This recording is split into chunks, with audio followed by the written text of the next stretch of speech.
The UN vote on Ukraine, the dramatic dueling on the third anniversary of the war, spotlighted the widening rift between the US and Europe. India held its neutral line, its abstentions reflected its policy of strategic multi alignment. The United States suffered setbacks in two duels with its European allies at the United Nations General Assembly before it pulled back at the Security Council on Monday, the third anniversary of the war in Ukraine. At the end of the day's drama, the transatlantic partnership that is already facing an existential threat from a US policy reversal under President Donald Trump appeared to have frayed further. India abstained at both UNGA resolutions, signaling foreign policy independence but also betraying its diplomatic constraints. Ukraine introduced a three-page resolution demanding Russia's withdrawal from its territory, de-escalation and early cessation of hostilities and a peaceful resolution of the war in Ukraine against Ukraine and a comprehensive, lasting and just peace. The US brought its own three-paragraph resolution seeking a swift end to the conflict and a lasting peace between Ukraine and Russia, but did not condemn Russia's aggression. Earlier this month, Trump accused President Volodymyr Zelensky of starting the war. Ukraine's resolution was passed 93-18 with 65 abstentions. The group of seven, barring the US, voted with the Ukrainians. The Americans, Russians, Israelis voted against. China, Russia's close ally since the war began, abstained. When the US resolution was taken up, France proposed amendments saying the conflict was a result of a full-scale invasion of Ukraine by the Russian Federation. After the amendments were incorporated, the US decided to abstain on its own resolution, which passed 93-8 with 73 abstentions. A resolution similar to the original US draft was then moved into a 15-member Security Council, where Russia voted the European amendments. This resolution passed 10-0 with France and the UK among the five abstentions. The UNSC vote took place as the President Trump met President Emmanuel Macron of the France in White House, and the two leaders had a call with other leaders of the G7. Change in the US position. This was the first time since President Vladimir Putin's invasion of Ukraine that the US voted with Russia and against its Western allies in the UN, a major departure and a break with Europe. Imagine a situation in which Lionel Messi and Cristiano Ronaldo start playing for the opponent's team, and after the halftime, a senior European diplomat told the Indian Express. That is what US has done to Europe. After 3 years of supporting us on Ukraine, they are now playing on the side of the Russians, the diplomat said. The changed US position was in line with Trump's direct outreach to Putin, its insults of Zelensky, and the exclusion of both Ukraine and Europe from the talks between Americans and the Russians that took place in Riyadh on February 12. Trump wants a deal with Russia to end the war, perhaps by Easter. He wants to access to Ukraine's mineral and hydrocarbons, but Ukraine wants firm security guarantees first. It is noteworthy that the 93 votes condemning the Russian aggression were far less than 140 plus cast in favor of Ukraine in previous UN resolutions and less than half the UNGA membership of 193. The abstentions by India were no surprise. Before Monday, India has abstained at UNSC at least 6 times at the UNGA and at least 12 times on resolutions on the Ukraine war. It has also abstained on war related resolutions at other global platforms such as International Atomic Energy Agency, World Trade Organization, UNESCO, and World Health Organization. India has strategic partners on both sides and it has been walking the diplomatic tightrope since the beginning of the war. The strategic multi alignment is part of the New Delhi's diplomatic toolkit, which helped when the 2023 G20 Leaders Summit produced a joint communique. However, New Delhi has never supported the Russian aggression against Ukraine and it has flagged the need to respect territorial integrity and sovereignty of the UN Charter and the international law. Prime Minister Narendra Modi famously reminded President Putin in September 2022 that this is not an era of war. In India has also condemned the Bucha massacre early in the war and backed the call for international probe, significant because New Delhi has been generally wary of such interventions. New Delhi has always asserted that it is on the side of peace. By its vote in the UN on Monday, it showed that its neutral stance has not been impacted by Trump's appending the position taken by the US in the conflict. Sources in the Indian foreign policy establishment said this had been a difficult call, but India had decided to hold the line, an assertion of strategic autonomy of the Indian foreign policy. Faced with the new geopolitical reality of direct US Russia talks on Ukraine and the rapidly changing contours of the transatlantic alliance, India has nuanced its framing of the war slightly, moving from two parties to the conflict to a broader parties concerned. Ahead of its meeting with Russia's Foreign Minister Sergei Lavrov on the sidelines of the G20 Foreign Ministers meeting in Johannesburg on February 20, External Affairs Minister S. Jaishankar said, "We have long advocated dialogue and diplomacy on the conflict. Today, the world expects the parties concerned deal with each other to end the war." This was different from what Pawan Kapoor, the Indian representative at the Peace Summit on Ukraine organized by Switzerland on June 16, said, who is now India's Deputy National Security Advisor.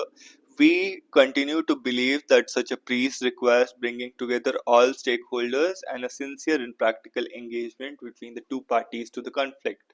Accordingly, we will continue to engage with all stakeholders as well as two parties to the conflict to contribute to the earnest efforts to achieve lasting peace in Ukraine.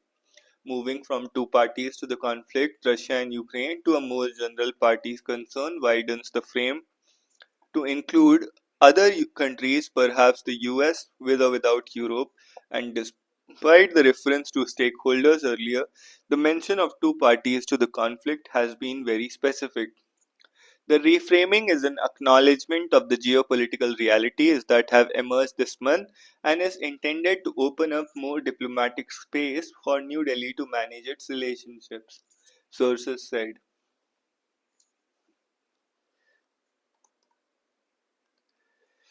President, how is the Europe break, how is the US Europe break is changing the world order? President Donald Trump has proposed that Palestinians should be removed from the Gaza Strip and the area should be turned into a Riviera under American control.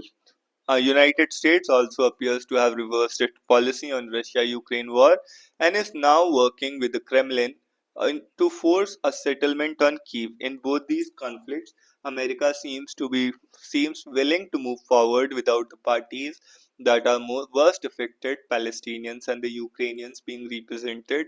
Trump's dictators have argued that the rules-based order that the US and its Western allies have championed vis-a-vis China in the Indo-Pacific and Russia and Europe is now under threat in the US from the US itself. Benjamin Jensen of the Futures Lab in the Defense and Security Department at the Washington think tank Center for Strategic and International Studies argued in a paper published last week that Trump aims to strike a grand bargain to reshape the world order and to recreate the era of spheres of influence. In this understanding, empires or big powers in conflict tend to acknowledge, if only for a time, the broader hegemony of their rivals in particular areas that are often in geographical proximity. This impulse, repeatedly in evidence from the Hellenic world to modern times, has led to situations in which rules of people of countries with less economic or military power have had a very limited say in determining their own destinies. The roots of many contemporary conflicts lies in colonialism. Consider at the Berlin Conference of 1884-85, European colonial powers carved up Africa among themselves, drawing straight lines on the map that ignored geographical and cultural realities on the ground. In the subcontinent, Durand Line remains a source of conflict between Afghanistan and Pakistan more than 130 years after it was established. The February 1945 Yalta Conference, which ultimately led to the setting up of a Cold War camps, was arguably the moment when the US formally became a security provider for the West. The leaders of the US, USSR, and UK met in the Black Sea resort town to decide the future of Germany and Europe. French leader Charles de Gaulle was excluded. This is still seen as a slight by many in France. Thus, Trump's approach towards the Palestinians and the Ukrainians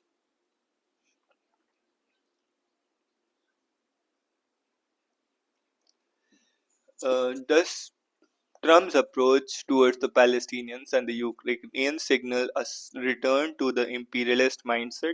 Every act of the US interventionism over the past decades in Latin America, Asia, and Middle East or Afghanistan has provoked cries of American neo imperialism.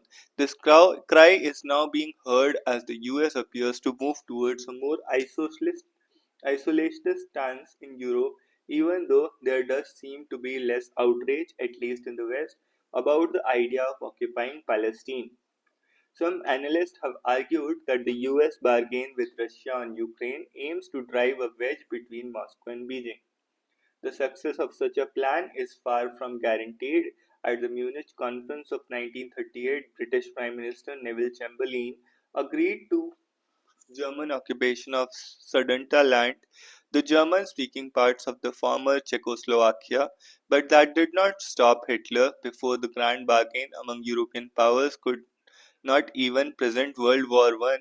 Indeed, while Trump's outreach to President Putin may have may end the conflict of in Ukraine early, a possible unintended consequence of the US action could be a reassessment by the Middle powers of their approach towards China.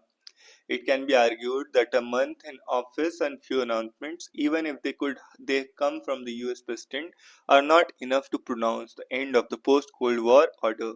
But there is another factor that may be more salient in Trump's Ukraine gambit. Broadly, since the fall of the Berlin Wall, foreign policies of the Western powers have been domestic politics proof. In UK, for example, until Brexit, both Labour and Tory governments were broadly predictable in their positions they took on the big questions of foreign policy. Even in India, the broad direction of foreign policy was growing. The growing closeness to the West, maintaining ties with Russia, and even neighborhood policy has not been upended by changes of guard in New Delhi. But Trump's election is seen by some as a great disruption, an event potentially far reaching as Mikhail Gorbachev's term in the USSR. This appears remarkable because democracies with strong institutions are seen as being more stable and considered that one party systems ruled by strong men. The US and UK aren't the only countries where domestic politics has become more consequential than before for foreign policy. The rise of far right across Europe, from the Alternative for Germany, dramatic success in Sunday's German federal election to Marine Le Pen's ambition for entering the Isle Palace threaten the idea of Europe as an economic and geopolitical unit. Indeed, changes in the domestic politics in several countries are being driven by a new kind of internationalism. World Strategic Affairs Analysis C. Raja Mohan has called for Comintern, a nascent ideological formation akin to the Comintern or the Communist International. The argument in the West is only partly about America and Europe disrupting politics, policies on trade, tariffs, defense, and even territory. It is also about conservative focus from across national borders within the West coming together to challenge liberal orthodoxy on various issues. The Comintern is likely to leave an important policy legacy for the world on European security, global trade, Raja Mohan wrote in the Indian Express on February 20. The fact that political changes in some countries can now deeply impact foreign policy is a major reason for the foreseeable uncertainty in the world. New Delhi has been broadly successful in its balancing act in an increasingly polarized world. The multi-aligned strategy. India has ties with Russia, Europe, US, Israel, and Palestine. India has ties with US, US, Russia, Europe, US, Israel, and Palestine. Russia, Europe, US, Israel, and Palestine. Multi alignment. Russia, US, Europe, Israel, and Palestine has helped protect its interests. The challenge that could be more difficult if the US under Trump begins to seize all allies at zero sum prism that New Delhi is opening doors for a thaw with Beijing and continues to engage with all actors in Europe is a positive sign. For the foreseeable future, it will likely continue its wait and watch strategy while actively being a voice for peace. The latest signal on Monday, when the New Delhi abstained on UN votes on two resolutions, one of which was seen as being supportive of Russia and other of Ukraine. Naksha, the new initiative announced in the budget aimed at updating the land in urban areas of the country. Rural Development Minister Shivraj Singh Chauhan launched Naksha, the National Geospatial Knowledge-Based Land Survey of the Urban Habitations. National Geospatial Knowledge-Based Land Survey of the Urban Habitations. National Geospatial Knowledge-Based Land Survey of the Urban Habitations. Naksha is a city survey and mapping initiative under the Digital India Land Records Modernization Program. It is spearheaded by the Department of Land Resources under the Ministry of Rural Development. As a 1 year pilot program has been launched in 152 urban local bodies across 26 states. According to Department of Land Resources, the Naksha program aims to create comprehensive and accurate geospatial database for urban land records. By integrating aerial and field surveys with advanced GIS technology,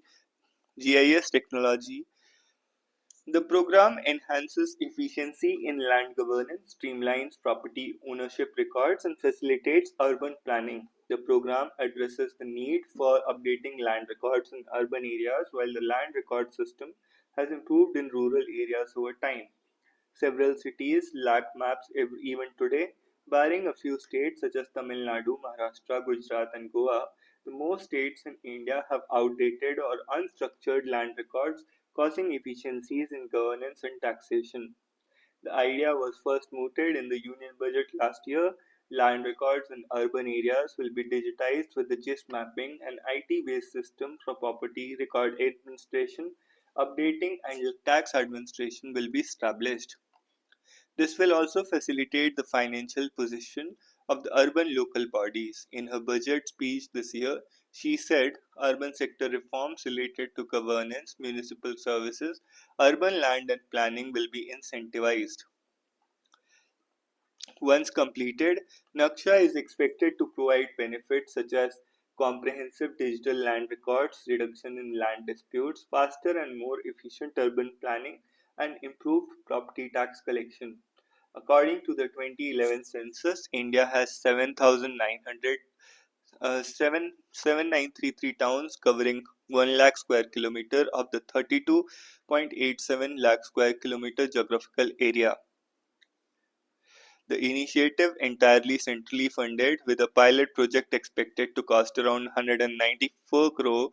At the unit level, the cost varies depending on the camera used. For a simple camera, the cost is about 25,000 to 35,000 per square kilometer, while for a 3D camera, it can go up to 60,000. Drones, aerial photography, and high resolution cameras will be used. The three-stage process will first see the selection of an area and drawing of a flight plan for a drone survey. Data will then be extracted from the drone flights. In the second stage, field survey will help verify the conditions on the ground. Details such as property tax, ownership, and registration deeds will be linked with each land parcel and property. Thereafter, 2D and 3D models will be prepared and draft land ownership details will be published. In the third stage, claims and objections will be accounted for and addressed. Following these, the final maps will be published. For the first time, a genetic disorder treated in the home. Following For the first time, a rare genetic disorder, spinal muscular atrophy (SMA), is in the womb. Scientists say a 2-year-old girl shows no signs of the disease. The girl's mother began taking the gene targeting drug during late pregnancy, and the child continues to take it. The results of the treatment were published last week in the Journal of New England Journal of Medicine. Spinal muscular atrophy is a debilitating genetic condition which affects the motor neurons that control movements and lead to progressive muscle weakening. About 1 in every 10,000 birds have some form of the condition, making it a leading genetic cause of the death in infants and children.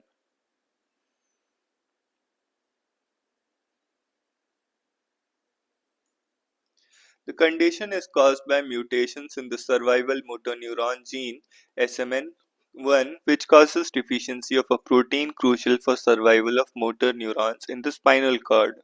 For the treatment, scientists used an oral drug called risdiplam, which is also given to patients to slow the progression of SMA. Risdiplam is typically given to a patient soon after birth. The earlier the intervention, the better the results seem to be. Pope Francis is ailing. How does the Catholic Church choose a new pope? Thousands were praying for Pope Francis in St. Peter's Square in Vatican City. The Pope has pneumonia in both lungs, although Vatican announced a slight improvement in his condition. If the Pope dies, details, laws, and rituals starting dating back to the Middle Ages govern the transfer of power from one Pope to the next. Passing of the pontiff triggers the interregnum, the period between two papacies. The death is verified by the Camerlengo cardinal who serves as the treasurer of the church. He ceremonially calls the Pope's baptismal name thrice and pronounces him dead if no response is received.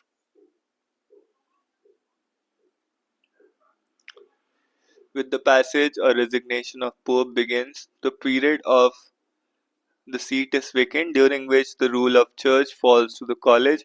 Within 15-20 days, cardinals under age 80 arrive from all over the world to participate in the papal conclave, the secret election process to determine a successor. Cardinals who are sequestered vote in several rounds until a single candidate enjoys two-thirds majority. For each round of voting that does not yield a pope, black smoke is released from the chapel. White smoke signals the election of new pope.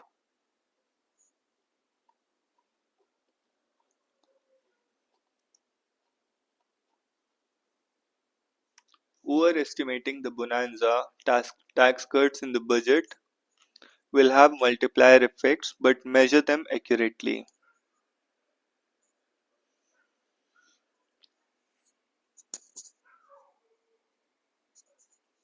There is a virtual tsunami of opinions on the historically unprecedented changes in the personal income tax announced by the Finance Minister Nirmala Sitharaman for the fiscal year 25-26. The accolades are well deserved. To be bold enough to more than double the exemption limit and take a revenue hit of 1 lakh crore shows exceptional fiscal courage. The budget attempts to achieve the difficult triple objectives of reducing the fiscal deficit, maintaining the level of public capital expenditure, and handing a tax bonanza to the middle class. Some commentators, including Krishnamurthy Subramaniam, former chief economic advisor in the Ministry of Finance, have argued that revenue loss of 1 lakh crore will be more than compensated by the growth of 5 lakh crore in the national income through the operation of consumption multiplier. In the recent article, tax cuts will have multiplier effects. Chris- KS argued the rise in disposable income of about 3.1 crore taxpayers as a result of higher tax exemption and rejigging of tax rates by 0.3% of the GDP will result in an increase in consumption by 3.2% and an increase of 1.8% in the GDP. I wish that these eye-popping numbers were actually correct. Unfortunately, however, even a preliminary inquiry into the assumptions underlying these estimates reveal them to be hyperbolic. KS's assumption of the marginal propensity of consumption of 0.8% or even 0.7% for paying those in personal income tax is far too high on several counts. First, higher income segments of taxpayers also benefited by the exemption and reduction in tax rates have a high propensity to save, which lowers their MPC. Second, consumption by these income groups includes significant portion of imported goods and services, which results in consumption leakage, lowering the demand economy's MPC. Third, a rise in disposable income could be expected to encourage debt repayment, which also raises the effective savings rate. Thus, MPC closer to 0.5% is more realistic assumption. The rise in disposable income by 1 lakh crore will therefore result in an increase of 2 lakh crore in the national income and not rupees 5 lakh crore. Furthermore, Krishnaswamy Krishnamurthy Subramaniam applies the increase in nominal disposable income to real consumption and GDP levels to estimate the positive impact of the rise in disposable incomes. This is a mistake as the increase in disposable income should be seen in relation to the nominal levels of expected consumption and GDP.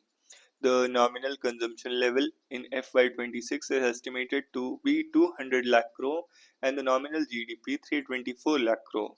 Therefore, with more realistic marginal propensity to consume of 0.5% and the resultant rise in consumption by 2 lakh crore, the actual consumption growth will be 1% divided by 200 and the growth in GDP will be only 0.6%. These estimates are far more realistic. They yield a growth or in GDP of 0.6%, which is double the increase in disposable income of 0.3% of GDP. This still shows a robust consumption multiplier at work. The finance minister should be complimented for taking this growth inducing fiscal step that will likely have a positive impact on investment sentiments and help trigger a rise in private capacity building investment. The loss in direct tax revenue could result in either a compression of public capital expenditure or increase in government borrowings, thereby forcing the government to abandon the target for the reduction in fiscal deficit. There is visible slowdown in the government public capex in the budget estimate for FY26. Capital expenditure is slated to be 11.2 lakh crore in FY26, virtually the same as budget estimates for the public capex of 11.11 lakh crores. With nominal GDP expected to rise by 10%, this implies decline in public capex as a share of GDP. This will implies a lower investment multiplier compared to the previous 2 years and will weaken the overall growth impact of the consumption multiplier. The persistent and principal weakness in the country's current economic situation is a tepid performance of the private investment over the last few years. Tepid performance of the private investment over the last few years. The weakness in private investment could result in a weak supply response to the rise in private consumption demand, spurred by a rise in disposable income and lowering of the repo rate by the RBI by 0.25%. This could result in spiking inflationary expectations in the economy, which is certainly avoidable. Therefore, a key policy measure for realizing consumption driven acceleration in GDP growth is to catalyze private investments by improving the investment climate in the country. In this context, more important measure announcement in the budget is setting up of a high-level committee to identify the regulatory and compliance burden for private investors and recommend measures for eliminating them. Given the critical nature of implementing these measures to restore investor confidence, Finance Minister should chair the committee. Measures to root out petty but widespread rent seeking, reduce investor harassment, and eliminate the prevailing uncertainty require the highest possible level of political backing. Committee could also include state finance ministers. Such a committee will send the strongman signal that this government perceives itself as a promoter and supporter of private investors and will do whatsoever is necessary to release the latest animal spirits. Talk Don't Fight, this refers to the editorial Talk It Out. The roots of the Belgavi border dispute date back to the reorganization of states in 1956. Despite it having significant Marathi speaking population, Belgavi was merged with the Mysore state based on the 1881 census, which showed 64% Kannada speaking population and 26% Marathi speaking population. The flare-up comes after a bus conductor and driver from Karnataka were allegedly assaulted for not speaking in Marathi, reigniting tensions that have persisted since the 1960s. Inflammatory statements of the ministers of two states have fueled tensions. It is time that the political class takes up the issue. Dialogue, not violence, must be the way forward. This refers to the editorial New Right, the rise of far right parties is not merely due to people being convinced of a hateful narrative.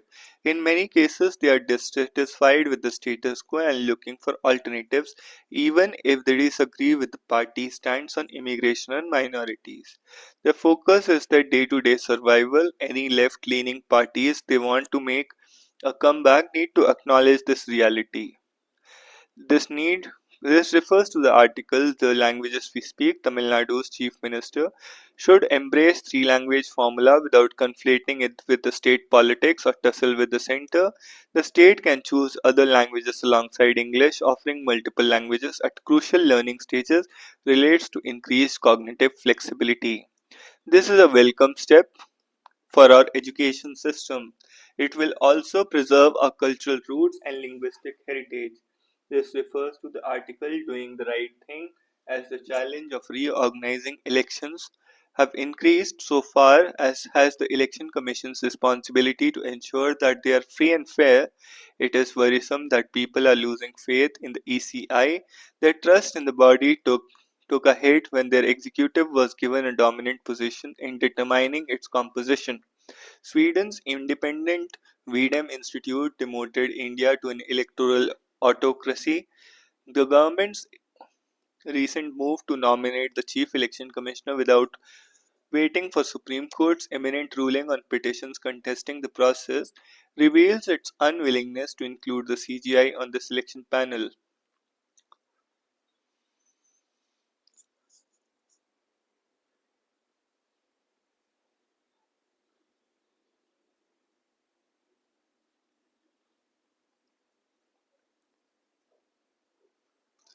Europe has gone out of India's strategic calculus. European Commission President's visit provides an opportunity for Delhi and Brussels as to deepen ties at a pivotal moment. European Commission President Ursula von der Leyen's visit to India this week, accompanied by the entire College of Commissioners European Cabinet, marks a critical moment in the EU-India strategic partnership. Von der Leyen arrives in Delhi and significant global political shifts triggered by Donald Trump's return to the White House 5 weeks ago. Although her visit was planned before Trump's re-election, her mission to deepen ties with India has gained new urgency. It was a deliberate choice for von der Leyen to make India her first international destination in her second term as the President of the European Commission. For India, which is scrambling to navigate the turbulence unleashed by Trump, Europe emerges a valuable partner. European Commission President Ursula von der Leyen's visit to India this week, accompanied by the entire College of Commissioners, European Cabinet, marks a critical moment in EU-India strategic partnership. Although her visit was planned before Trump's re-election, her mission to deepen ties has gained new urgency. Despite their traditional emphasis on strategic autonomy, both Brussels and Delhi have long relied on their partnerships with the US of the anchor of their global strategies. While neither can afford to disengage from the US, both India and Europe must now do more to strengthen their ties in response to Trump's unpredictable policies. Trump is not only reshaping US policy towards Ukraine and Russia, but also walking away from long standing alliances and upturning the global economic order. His approach puts a premium on striking deals with rival powers such as Russia and China.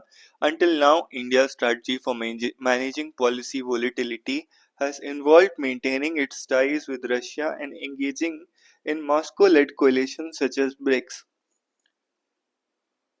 However, Russia However, Russian President Vladimir Putin is eager to negotiate a separate deal with Trump.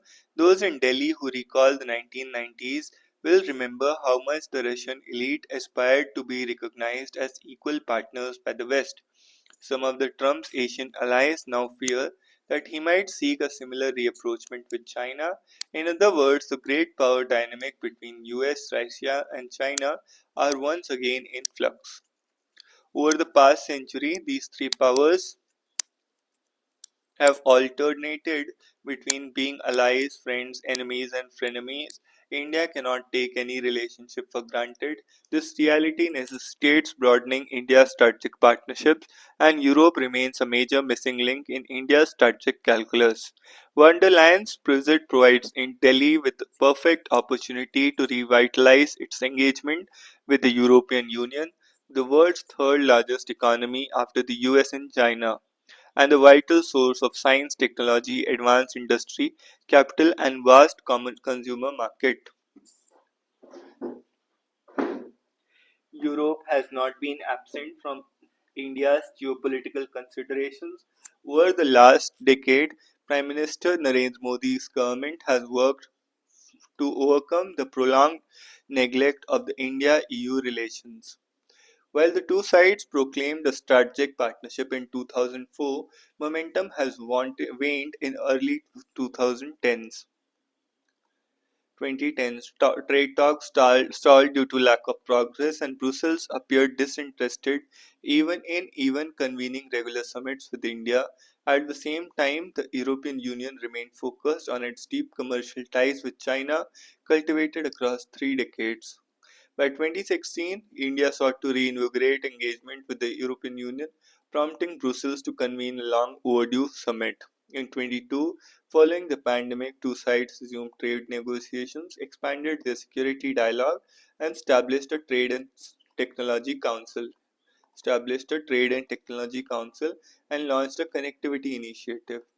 At the G20, both parties announced the India Middle East Europe Economic Corridor (IMEC) as India recognized Europe's strategic value in the multipolar world.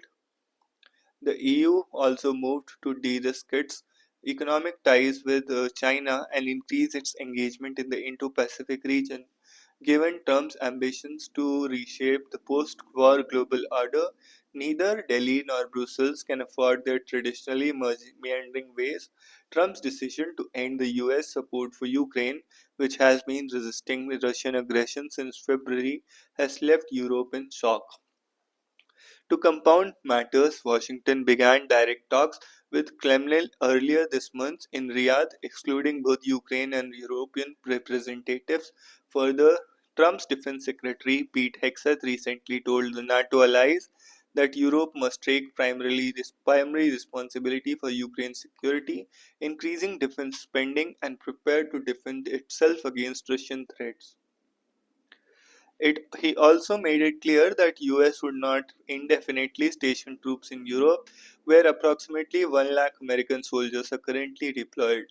Beyond remaking transatlantic relations, Trump administration has launched the ideological offensive against European democracies. At the annual Munich conference, US Vice President J.D. Vance declared Europe's primary threats were not external but internal and stem from uncontrolled immigration, unrealistic climate policies, and liberal extremism. Adding further strain, Vance and Trump ally Elon Musk has openly supported right-wing parties in Europe, particularly Germany's Alternative for Germany. During his visit to Munich, Vance bypassed Chancellor Olaf Scholz to meet AfD leader Alice Weidel. The AfD has more than doubled its electoral support in Sunday's election. Meanwhile, Friedrich Merz, The leader of center-right CDU, which secured 29% of the vote, has criticized the US policy on Ukraine and Russia, condemned its interference in German elections, and vowed to reduce step by step German and European dependence on Washington. Given the CDU has traditionally been one of Europe's most pro-American parties, this shift signals a profound transformation in European politics.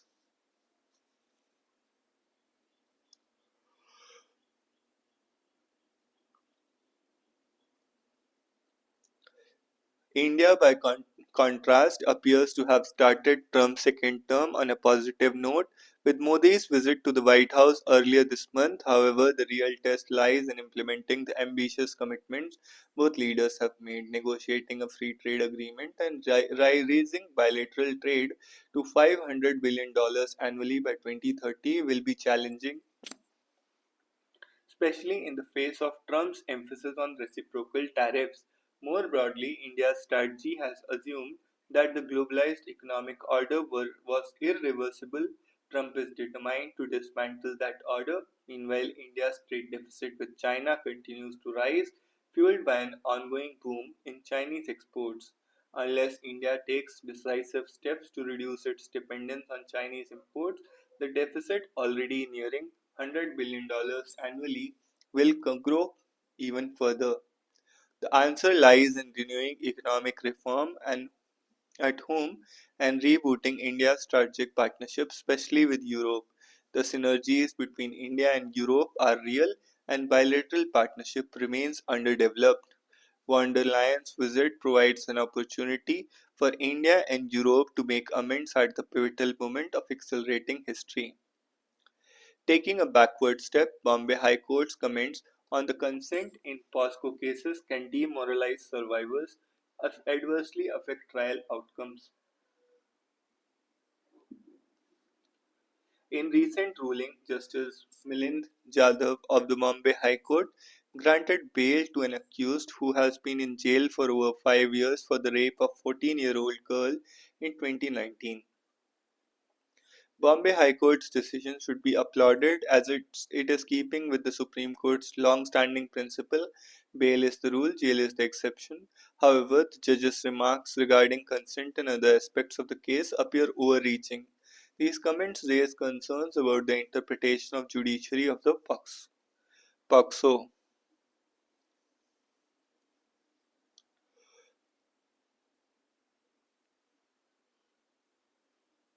The case is of a 14-year-old girl who had gone to visit her married sister and did not return after the visit. The girl's father found her 4 days later with the accused, and an FIR under POCSO Act was lodged. The POCSO Act, passed in 2012, was a significant step in protecting children from sexual abuse and exploitation. The Act raised age of consent to 18 years, ensuring that minors cannot legally consent to any form of sexual activity. This change aimed at aligning the legal definition of a child with understanding that individuals under 18 are not mentally or emotionally prepared to make informed decisions about sexual matters, and thus protecting them from coercion, manipulation, or abuse. The Act also introduced mandatory reporting, placing a duty on every individual to report incidents of sexual offences against children. The Act has several beneficial procedures to be followed at police station and courts, including fast-track trials where a child's testimony is to be recorded within 2 months and the trial to be concluded within a year. Victims are provided with support person to avoid re-traumatization and to ensure rehabilitation. POCSO Act has been amended several times since but mostly increased the severity of punishments, including the introduction of a death penalty. Despite the noble intentions of the POSCO Act, the reality on ground is far from ideal. The large number of cases remain unrebooted, especially when the accused is a known person. Even when cases are reported, victims traverse a difficult legal journey and endure significant trauma. In this context, Bombay High Court's are concerning. Justice Jadhav noted that although the girl was a minor, the facts of the present case indicate that she had sufficient knowledge and capacity to know the full import of her actions, the judge further remarked the girl was in love with the man and had voluntarily stayed with him and has a consensual encounter. These comments are problematic because they misinterpret the law regarding consent. The POXO Act makes it unequivocally clear that minors cannot consent to any sexual activity regardless of the circumstances. Victim blaming and claiming that victim consented to a sexual act is the most commonly used defense in rape trials. POXO Act puts the onus of proof on the accused once the prosecution establishes a prima facie case. The premature comments of the judge on the merits of the case based solely on FIR statement and medical reports will have a far-reaching impact, particularly for lower courts. Anyone working with child victims of sexual abuse knows the trauma they have to go through on the day of reporting. FIR medical examination statements before the child welfare committees often have contradictions as the child is dragged to all these agencies in the first 24 hours and has to repeat her story. Pressure from the police, her own family, as well as accused makes the victim, already terrified, scarred, extremely vulnerable. Contradictions in the victim statement should have been evaluated by the trial court, which is in the best position to examine all evidence. The judge's comment on the non-violent nature of the offense and the absence of the criminal antecedents of the accused records are also flawed, as in most of the cases sexual abuse, the incidents are rarely violent. The harm caused of sexual abuse regardless of physical violence, is profound as life altering for the victim. At the same time, Bombay court missed an important opportunity to address the severe delay in the trial. In the instance, the case has been pending for over 5 years, even though the POXO Act mandates the trials be completed within the year. Lastly, Justice Yadav mentions that Supreme Court has supported granting bail to young offenders in specific circumstances to avoid regressive influences of prolonged imprisonment, yet he fails to pull up the lower court as to why the accused who had filed four bail applications, two of them in person, in the Sessions Court was not granted bail. Higher courts must interpret the law as it stands, ensuring that justice is served on the existing statutes and legal principles. It is the responsibility of Parliament to change or amend the law if it is deemed inadequate or outdated.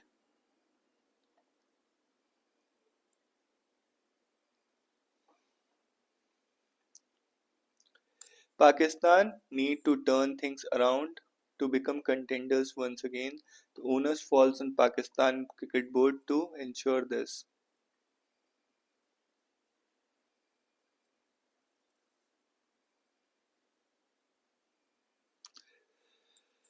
The US pivot. The end approaches, but the apocalypse is long-lived.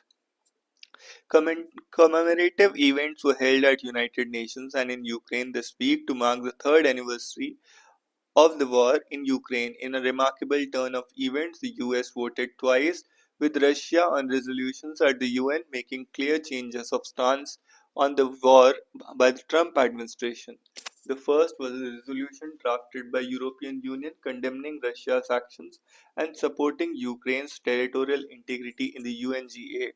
The second was the resolution drafted by the US that was tabled at the UN Security Council, called for swift end to the conflict without explicit criticism of Russia.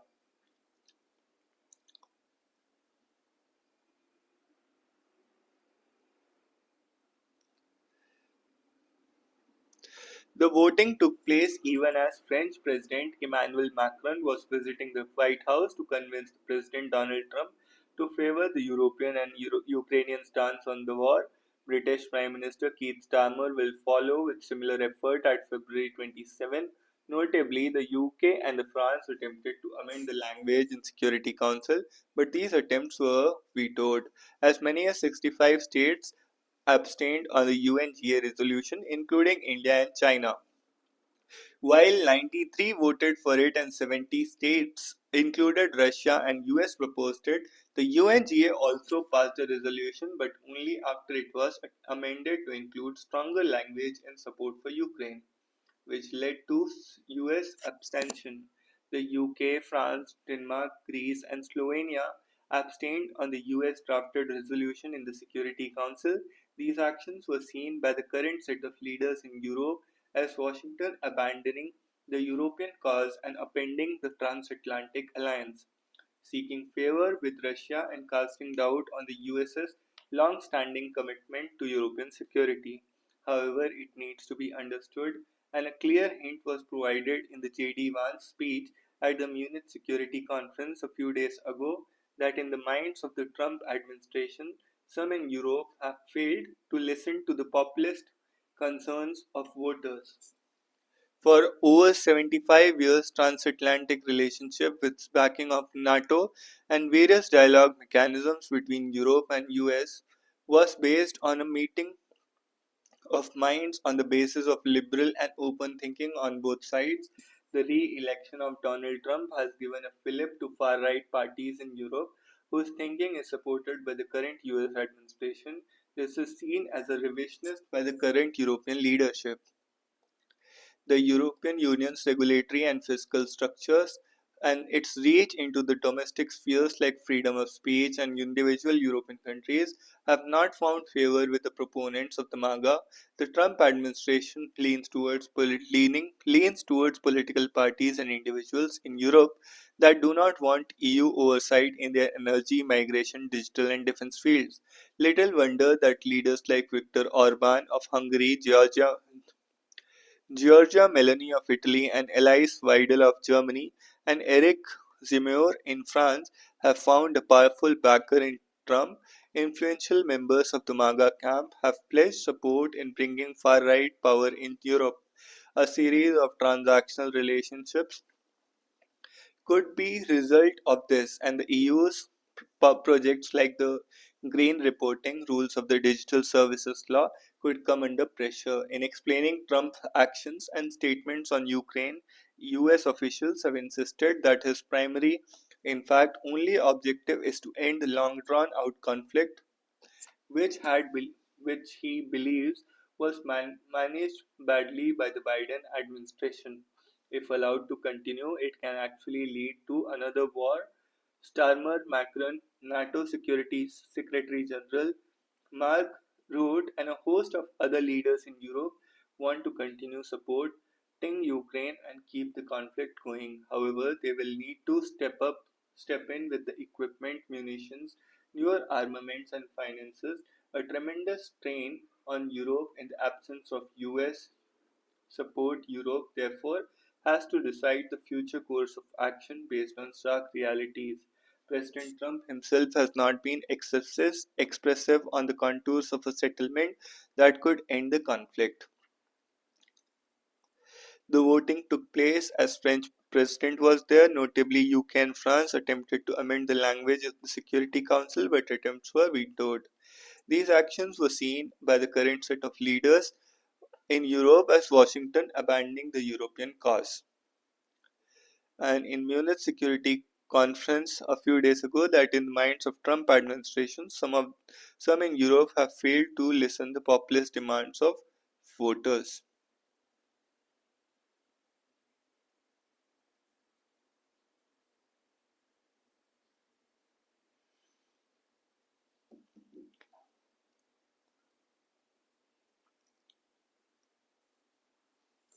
The re-election of Donald Trump has given a fillip to far-right parties in Europe whose thinking is supported by the current US administration. This is seen as revisionist by the current European leadership.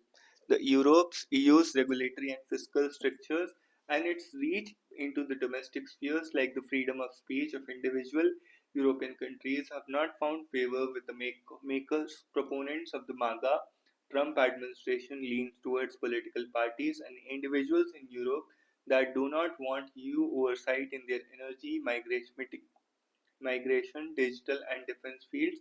Little wonder that leaders like Viktor Orban of Hungary, Giorgia Meloni of Italy, and Alice Weidel of Germany have found a powerful backer. In explaining Trump's action and statements on Ukraine, US officials have insisted that his primary, in fact, only objective is to end the long drawn out conflict, which he believes was managed badly by the Biden administration. Trump himself has not been expressive on the contours of the settlement that could end the conflict. If he wants to keep the US troops out, he will need Europe to step in with its own peacekeeping troops. Some, like the UK, have already offered this. According to Trump, such measure is acceptable to Russia. President Trump has thus cast himself in a role of a peacemaker without bothering about relationship or caste, overlooking frayed Western alliances. This is a major disruption in US foreign policy. Trump apologists see rapid thawing of the Russian relationship is the first step towards weaning Moscow away from China and Iran, which they say can be a blow to the Chinese goal of replacing the US as the dominant global power. After his meeting with NATO member states in Brussels few days earlier, Defense Secretary Pete Hegseth comments were revealing if the US were to pull back from Europe and leave the European defense to Europeans, it would be a crucial defense with regard to Washington's focus on the Asia Pacific.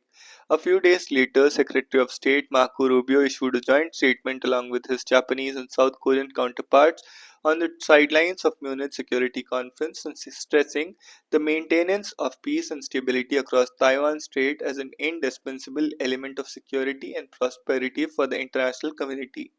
Is it then a possibility that the US administration is attempting to get Ukraine out of the way by making it a primarily European concern so that it can face the Chinese challenge from a stronger position?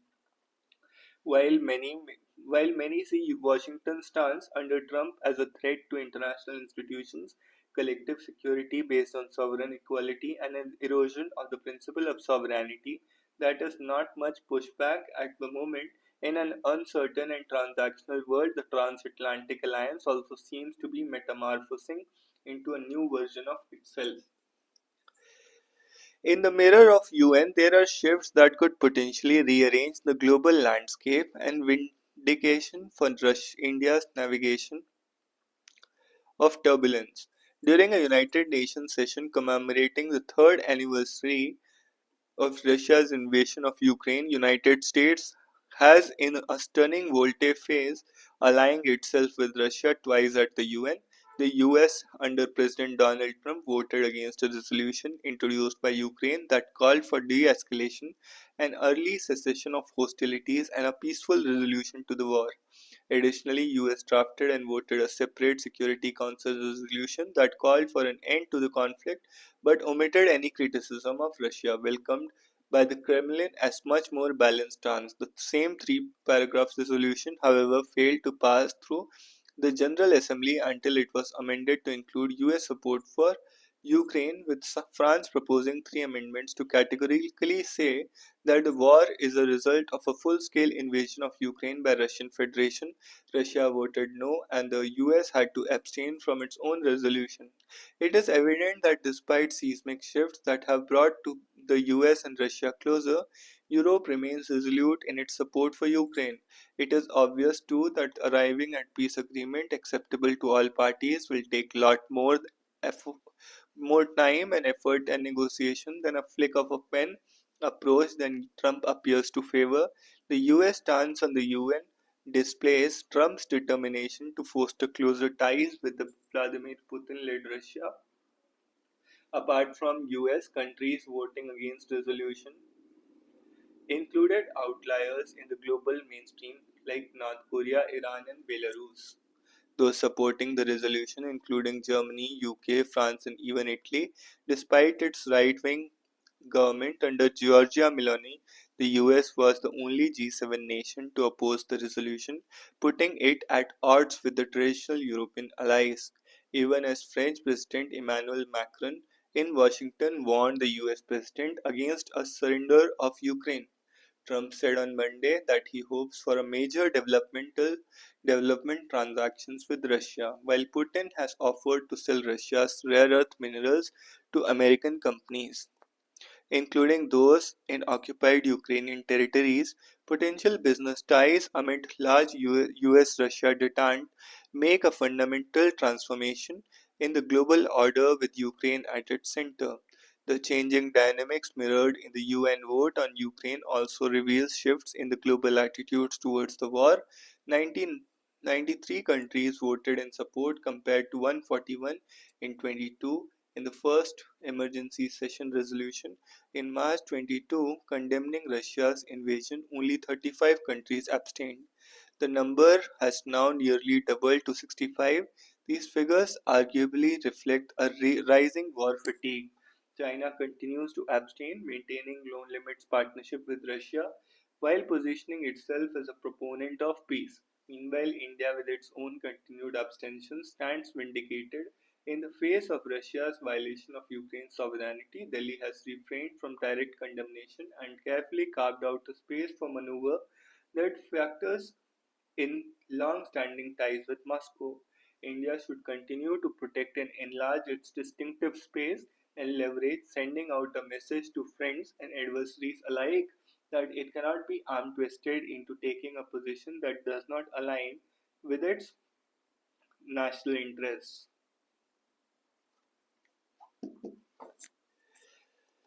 Persisting low investor sentiment remains weak due to global factors. GDP data, Fed meeting could influence markets. Indian stock markets have been experiencing sustained weakness.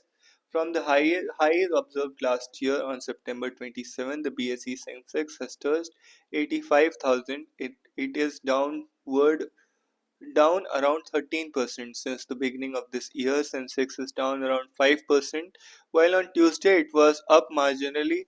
Most sector indices are in the red. The fall among the smaller firms is steeper. The BSE Midcaps Index is almost down 15% since the beginning of this year, while the BSE Small Cap Index has fallen around 19% after this correction. Sensex is trading at a price to earnings ratio of 21.48. There are both global and domestic reasons for the fall. A state of uncertainty has gripped global markets following the election of Donald Trump and his subsequent announcement of tariffs, taxes, and immigration. Trump's tariff proposals, some of which have been kept on hold while others are already in effect, have soured investor sentiment. The threat of reciprocal tariffs weighs heavily on countries, but higher tariffs will be inflationary for the US. Inflation data released a few days ago have further complicated matters for the US Federal Reserve. In January, inflation rose to 3%. On the domestic front, the corporate results season has subdued. For instance, in the third quarter, HUL registered a 1.8% revenue growth, while Ultratech's 2.9%. As per ICRA, 602 listed companies, excluding those in financial sector, saw their revenues grow at just 6.8%. Growth for the fourth quarter has been pegged at 7.8%. Commentary from brokerage houses suggests that corporate profitability is under strain. Foreign investors have continued to be net sellers, with reports suggesting increasing allocations towards China after withdrawing $13.7 billion in October and November last year. Net investments by FPOs investors were $12.8 billion in the first 2 months of the year up to February 25. The pressure on the rupee continues. On Tuesday, it fell by 51 paise, settling at 87.23. At the end of this week, National Statistics Office will release its estimates for GDP growth in the third quarter and the second advanced growth estimates for the full year. This will provide clarity on the underlying economic momentum in the country. Therefore, March meeting of the US Fed will provide clues on the trajectory of interest rates. This will shape investor sentiment in the near term. Clean up your mess. NASA's all clear on an asteroid that could have struck Earth is the last reminder. No do-overs are arriving from space.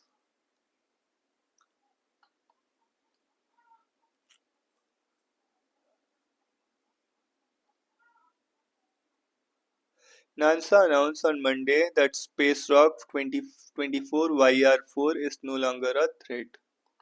As recently held last week, it has 3% of chance striking Earth, the highest ever for a large asteroid. The Shiva, many and the one, it embodies Saguna and Nirguna, transcending form and formlessness. Vedas and Puranas have always catered to people from all sections of society. When it comes to Lord Shiva, there is a Vedantic view and a Puranic view. Shaivism does not perceive Shiva as a person rather than a fundamental reality or tattva. It classifies existence into 36 principles, tattvas, Earth being the first and Shiva as the 36th ultimate principle. Shiva is also often seen as Chaitanya, pure consciousness, because as a direct experience, Shiva is a formless, all pervading awareness that underlying existence itself. He is the Chidaksha, the infinite space of consciousness. According to well-known Puranic story, Shiva appeared as an infinite pillar of light. Neither his head nor his feet could be seen, symbolizing that he has no beginning and no end. Brahma ascended in search of Shiva's head, while Vishnu descended to seek his feet. Yet both remained beyond reach. There are also stories that depict Shiva's anger, such as his confrontation with Daksh or opening of the third eye to destroy Kamdev. These are symbolic narratives conveying deeper truths about existence. No intelligent seeker should take these stories as literal occurrences. Instead, they must look beyond surface to grapple timeless wisdom. A sharp, focused mind is needed to decode these spiritual allegories. Shiva was not a historical figure who lived 15,000 ago, sitting on a rock weeping in ecstasy. Shiva is a cosmic principle, divine energy that exists within every living being. Every emotion is an expression of its divine nature. Each Puranic story, when explored deeply, unveils secrets and truths about existence, the universe, and one's life. Shiva is Aja, never born, Anadi, without beginning, and Anant. Aj, Anadi, and Anant, never born, without beginning, and Anant. Another name for Shiva is Sadyojat, which signifies the spontaneity and ever new nature of existence. Shiva is always worshipped in the form of a linga, not as an endpoint but as a gateway to transcendence. Linga represents the beginning of four stages of spiritual realization. First stage is Sanidhya, feeling of the presence. Second stage is Sampya, sense of closeness. Sarupya, which is one begins to embody divinity, and finally, Sayujya is the ultimate state. Among 12 Jyotirlingas in India, from the Himalayas to Rameshwaram and Badnath to Gujarat, the first is the Somnath Jyotirling in Saurashtra. Ancient scripture describes Somnath Jyotirling as an extraordinary, as it never touched the ground, suspended in midair and defying gravity. In 1026, Muhammad Ghazni came to India and, mesmerized by the levitating Jyotirling, plundered the temple and shattered the Shivalinga into pieces. It was believed that these pieces were lost forever. However, a lineage of Agnihotri Brahmins secretly preserved some fragments, carried them from Saurashtra to Tamil Nadu, and made smaller lingams. For centuries, they continued to worship them in secrecy. 100 years ago, when Shankaracharya of Kanchipetam was approached by his family, he instructed, keep it hidden, and after 100 years, take it to the saint in Bangalore named Shankara. Following these instructions, the original Somnath Shivlingas have been brought to me. The Shivlingas exhibit unique magnetism. Unlike typical magnetic stones, their field is concentrated at the center with minimal iron content. Now, the original Somnath Jyotirling can return home after 1000 years. This is a moment of spiritual awakening for our nation. Before its consecration, the Somnath Jyotirlings will be taken across India from the Rameshwaram to all 12 Jyotirlings, offering devotees the chance to seek blessings.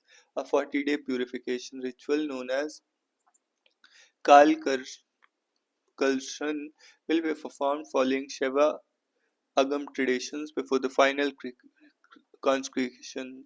Return of Somnath Jyotirling is a reminder that truth and divinity can never be lost. Devotees will have the opportunities to receive darshans and blessings of the Somnath Jyotirling at Mahashivratri celebrations at our ashram in Bengaluru. Mahashivratri taps into powerful cosmic energies of this night to transcend the world of duality. Om Namah Shivaya.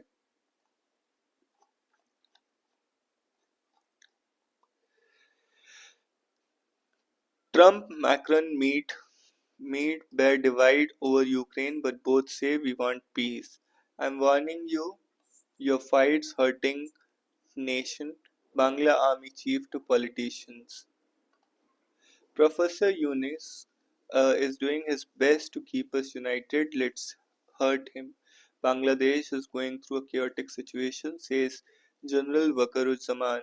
Bangladesh Army Chief General Wakaruzaman on Tuesday warned politicians against fighting among themselves, saying this infighting poses a great risk to the country's sovereignty. I'm warning you, you cannot later say that I did not warn you, he said at an event held in the remembrance of army officers who died in the brutal killings at Pilkihana in 2009. On February 25 and 26, 2009, several army officers, including the then Director General of the Bangladesh Rifles, Major General Shakil Ahmed, were murdered in a mutiny at the headquarters of the paramilitary force, now Border Guard Bangladesh, in Pilkhana, Dhaka. In, in total, 74 bodies were recovered. General Zaman said Bangladesh is going through a chaotic situation and criminals are taking advantage of it. There are few reasons behind the deteriorating law and order situation. The first reason is that we are busy fighting, we are busy enraging each other. A career infantry officer, General Zaman said he has no personal ambition in the apparent reference to the country's history of military takeovers. I just want to bring the country and nation to a stable point and then take a vacation. UNSC adopts neutral US stance on war. The United Nations Security Council adopted a US drafted resolution on the third anniversary of Russian invasion of Ukraine that takes a neutral position on the conflict. Ex-Church of England leader faces action. Musk ultimatum to US federal workers deepens confusion. Prayers for Pope. People pray during a nightly rosary in St. Peter's Square at the Vatican. Bangladesh student leaders quit government to float party. Israel looks to extend Gaza truce as long-term deal proves elusive. Clint Hill, who sprang to Kennedy's side as shots were fired, dies at 93.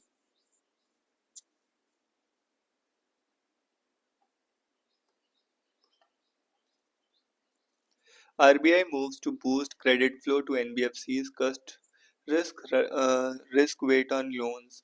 A lower risk weight on loans means that lenders need to set less capital aside against these loans, which typically results in lower interest rates for borrowers as banks try to maintain profit margins. As big investors offload small mid-cap stocks, retail investors stay put. The Reserve Bank of India aims to encourage banks to lend more to NBFCs, thereby boosting credit growth in the economy. In a major relief to the NBFCs, the Reserve Bank of India on Tuesday slashed the risk weights of the bank loans to NBFCs by 25 percentage points. As big investors offload small mid-cap stocks, retail investors stay put. The sharp sell-off in mid and small cap stocks in the recent weeks is largely driven by domestic mutual funds, high net worth individuals, portfolio management services, and alternative investment funds. Retail investors have, however, shown resilience and continue to hold on to these stocks undeterred by the market volatility. Despite the correction, market experts believe the retail investors' continue faith in these stocks could provide a silver lining and potentially pave the way for a recovery in the segment. The decision, which is applicable in all cases, which is existing risk weight as per external rating of the NBFCs is below 100%, comes at a time when bank credit to NBFCs has hit a new low, sparking concerns about the sector's ability to lend to retail customers.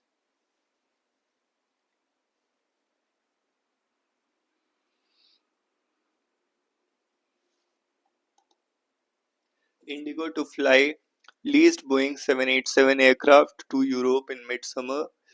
Rupee falls 51 paisa, ends below 87 against dollar. Females spend 201 minutes more than males in unpaid household work. Time use survey 2024.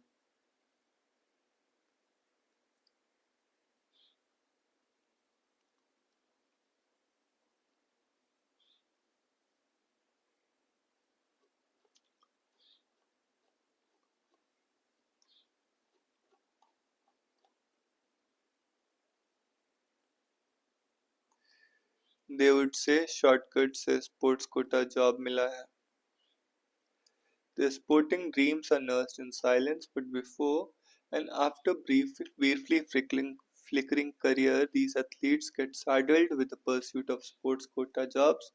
Pulela Gopichand recently highlighted the plight suffered by athletes who commit to sports, prioritizing it over education.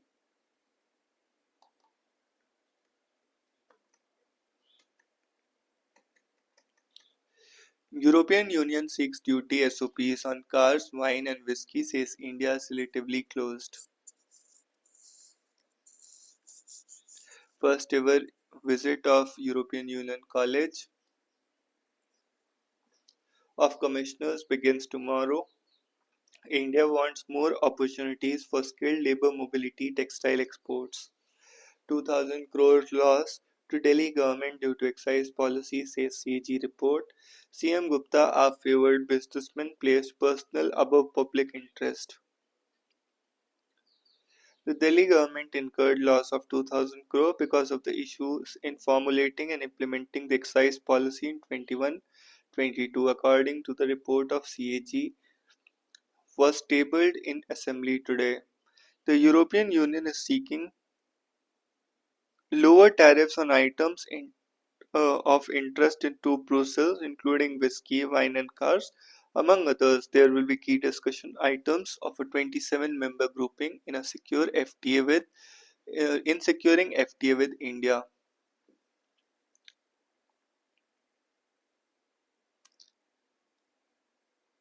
Simultaneous elections, ex-CGI, Lalit flags legal challenges if assembly terms severely reduced.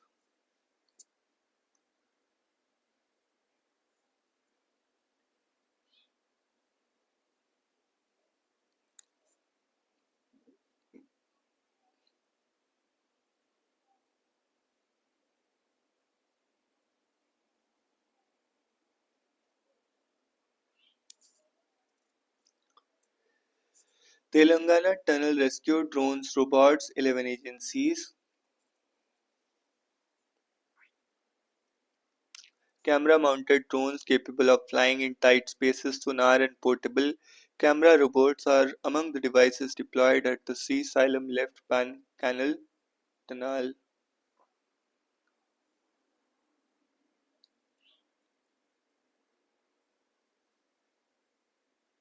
AIMS perform rare surgery, removes limbs of the teen's parasitic twin.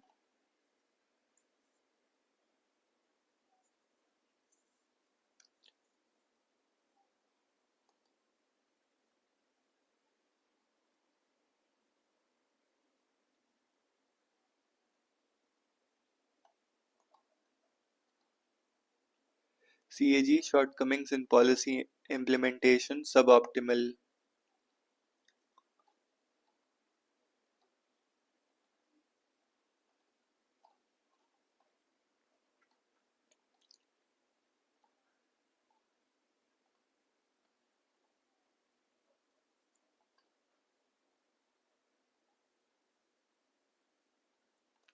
So that's all for today. See you in the next one.